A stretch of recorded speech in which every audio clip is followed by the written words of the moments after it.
For today's vlog mga Pet Malu, nandito na po kami sa Dupinga River. Papakita ko sa inyo kung gaano kaganda ang Nueva Ecija. Yan, diba? Napakalinis po ng tubig at napakaganda ng tanawin. Nakaka-relax po talaga dyan.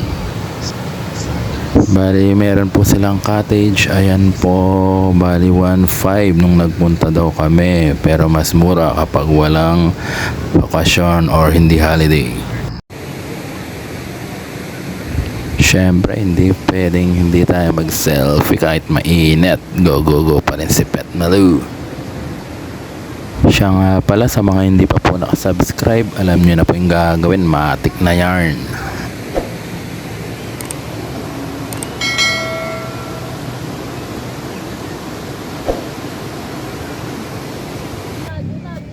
Ito naman po pala yung aming pangalawang pinuntahan. Napakaganda din po ng view dyan. Kaso hindi kami nakapag-swimming dyan kasi inabutan po pala kami ng ulan nun. Kaya ang ending, picture-picture na lang ang nangyari at video-video.